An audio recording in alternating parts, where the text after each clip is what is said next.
moi ce soir, il me va au Dogbera, Bena, fille de Pépé a fait que dans les Namoria, Beneto a cité un d'Aresi, à Moutasi d'Are et dans les Asi.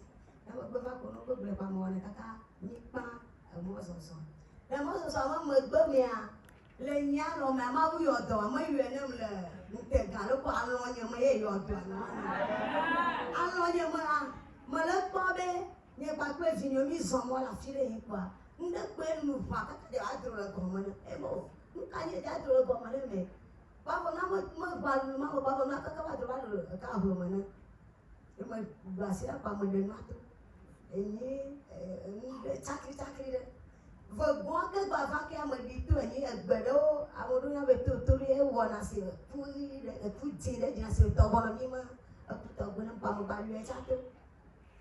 Enfin, là, papa, comme on est au bani de Baouya, moi, bani tout que, bani de Baouya que, ouais, viens, bon, non, il y a un Kenya, papa, il faut le faire, bon, bah, il y a un peu de c'est que je suis allé, c'est le film, papa, comme tu veux, on va faire. Moi, je suis en train de faire, je vais voir, l'un que ma mère, ma lettre, de l'opinion, quoi, il y a un laisser, le que ma on a le photo, ma loi, il y a un laisser un peu, quand on va voir, moi, ça s'en fait quoi, mais, t'as un va dire, tout le monde. Madi da sen so van madi da so ba di tre fu mole ma ba ko si ko da ba tu ba ka ka wa da sin ka ho ga ma en ba sen ko ko da di cho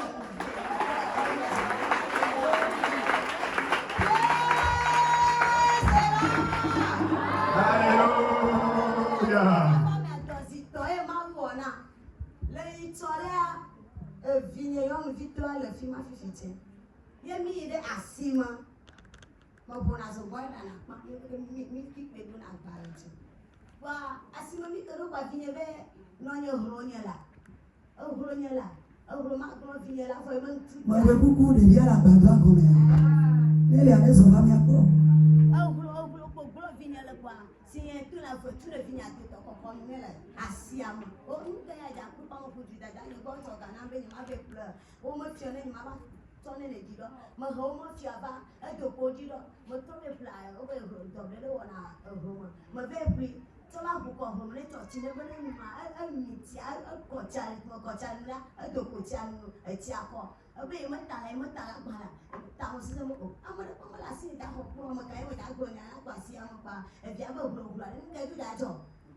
A molle, fima, e si sta ora io wa blona be da bai gbedo la ho itomo da osa to je fira gbe tutu wa mbe kan jama yi le no mo fote mi da to ko amode ba gbojo be na ye be ni me da to si are ni to ni ma wu le ko mo me ni me yi pa ni ma yi o ma wu le ko mo pa be la to le ye wa we ma da ye mbe yo be mo si ba ko ni to le ja ase wa mo le ko ko ma ti ke mi do agba ko ko do mo ti ba be no ye mi yi la e mo to lo ko ni ko la ma ko be mo le yi gbe aba ni ba no je o ta mo ti mo lo nu Bro, ya mi to va to aji. Emi pa kan va, si sa ma ke ba to no be ni ma pe papa go. E mo pe papa go papa to go dura ni. E vini ke mo bro chu mo tele mo ku mo be ni du ta be to no fo be ma te da. Ta ni mo ko da fo do ke ni do mo ti ka be no ni ba go ga se ko.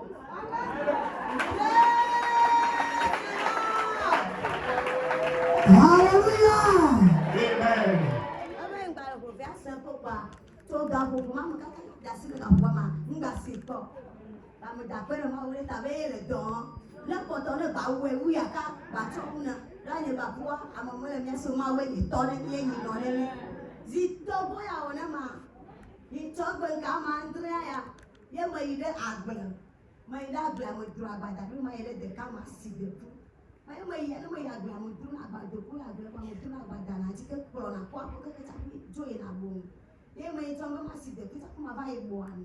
Ye mo to agba do kwa e mo fo ko mo de le fo pa mo kan to da pa yo fo ko pa mo se na mo ni se ka be nko le da fo pa o si ko ni mo na be ndo wala be na kwa bo na mo afo mo tu mo to bo da ma di ma do ye mo du na ina de ka mo pa mo di de ka mo do bo ba to ko ji ma bu na afo ko to du se ka afo le fi mo ke tu afo wona afo pa ya mo da fo pa na afo le fi kaka mara ya duna na ka mo te o do mo ju ala ko bo ma to fi no school to mo le do ko mo ye mo to mbe ma se da da bu afo le bi ko do ko pa ga se to mo je da se pa mo afo le bi ka ma di ko ma pa fa te se ka e mo ko si te ma u no we ni ma u No way on a to until I play when you go to when you I see I'm a coin, you know, Nanny go.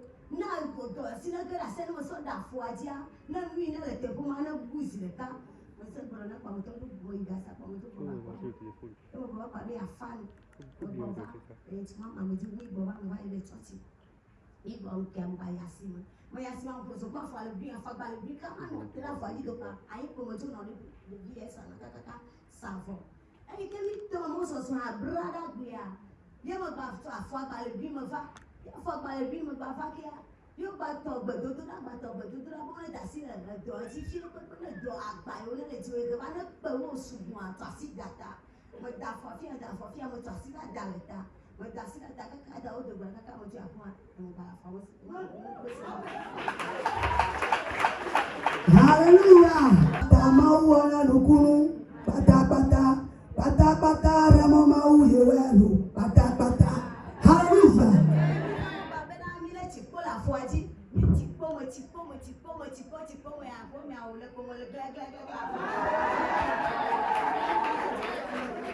Hallelujah.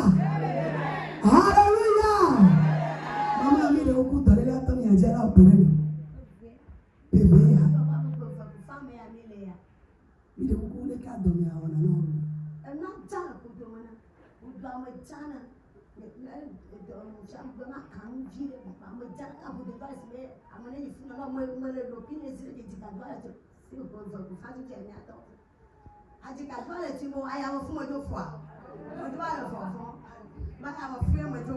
Mama jọ̀kàlẹ̀ máa ń wí bá bẹ̀rẹ̀ àjẹyẹ.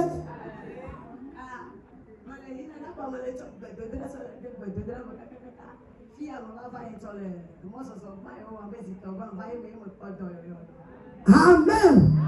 Prasikpena Yesu la. Hallelujah. Mẹ̀mẹ́ pàtàkpàtà rẹ̀ mọ̀ bẹ́ máa wíyá rẹ̀ fọ̀. Hallelujah. Mọ̀ bẹ́ pàtàkpàtà rẹ̀ mọ̀ bẹ́ máa wá ẹ̀wẹ̀ fọ̀. Rẹ̀ mọ̀ bẹ́ máa wí àdàtì. Ẹ̀yin lè tọ́wọ́ sáyà mi à. Tọ́lá tẹ́lá bí pàtà. Hallelujah. Amen. Le Dieu de Raymond agit rapidement, il agit automatiquement. Notre maman est venue, elle veut dire merci à Dieu parce que toute une année, le Seigneur les a protégés, elle et sa famille, et elle veut remercier le Seigneur. En outre, ce remerciement, elle veut dire merci à Dieu parce que le Seigneur l'a délivré dans 3 choses. Premièrement, elle dit qu'elle souffrait d'un mal. Il y a de cela 2 ans et demi. Et elle ne venait pas au camp. Et le mal persistait, mais elle ne savait pas à qui aller se confier. Donc, elle avait gardé ce mal seule. Et un jour, elle était au marché et sa voisine, celle avec qui elles font commerce ensemble, et dans leur discussion, elle lui a parlé, elle lui a dit que ici, dans ce camp, le Seigneur fait des merveilles, le Seigneur guérit. Et elle lui a conseillé de venir dans le camp. Et donc, elle a commencé par venir. Et lorsque, après les grandes séances, lorsque il y a des programmes dans le camp, elle venait aussi, elle participait aux séances, aux prières dans le camp. Et elle dit que cette grande séance est la 3e grande séance qu'elle a commencé par venir.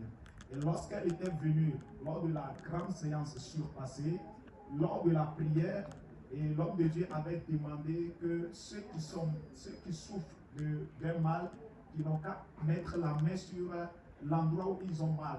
Et elle avait mis la main sur son ventre parce que le mal dont elle souffrait, c'était le mal de ventre. Et elle dit que quand ce mal commence, elle se sent constipée. Et elle se sent comme si elle est enceinte. Elle ne comprenait pas vraiment la situation. Mais elle dit qu'après la prière, après cette grande séance, elle s'est sentie guérie. Mais lorsqu'elle est rentrée à la maison, dans une vision, elle voyait que c'est comme si elle allait faire les besoins. Mais arrivé à un moment, la chose est montée à sa poitrine et elle a commencé par enlever des choses, jusqu'à enlever des choses semblables aux nervis de palme.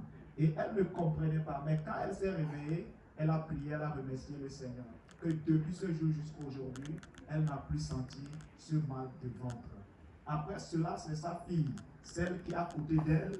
Elle aussi, elles étaient allées au marché et puis sa fille a commencé par crier mot de gorge, que sa gorge était saturée et elle n'arrivait pas à boire de l'eau.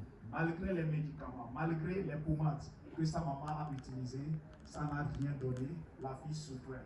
Et la soirée, l'une de nos sœurs qui est ici présente l'a encore conseillé de venir, puisque c'était le vendredi, et le vendredi, il y a veillé dans ce camp. Donc, elle disait qu'elle s'apprêtait pour venir. Il y a un homme ou bien quelqu'un aussi qui était venu la décourager. Et il disait, si tu restes à la maison, tu peux prier et ton Dieu va t'écouter. Tu n'es pas obligé d'aller au camp avant que Dieu ne t'exauce. Mais en voyant l'état de sa fille, elle a pris la résolution de venir dans le camp. Et c'est pourquoi elle est venue le vendredi là, lorsqu'ils ont fini de prier.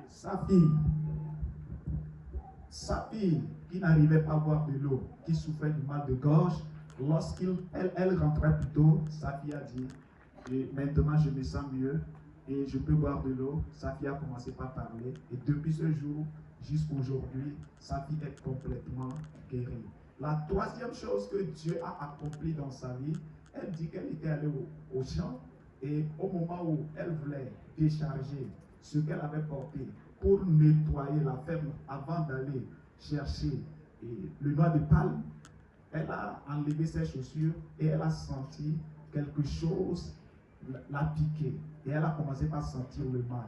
Durant tout ce temps, le mal continuait et arrivé à un moment, le pied a commencé par s'enfler. Et elle a compris que ce qui arrive, ce n'était pas facile. Elle a prié, elle a demandé l'intervention de Dieu. Ça s'est calmé. Mais lorsqu'elle est revenue encore au camp et nous avions prié ensemble, le mal a disparu totalement. Voilà la raison pour laquelle notre chère maman, elle est contente. Elle veut dire merci à Dieu. Est-ce que nous pouvons acclamer le Seigneur ensemble?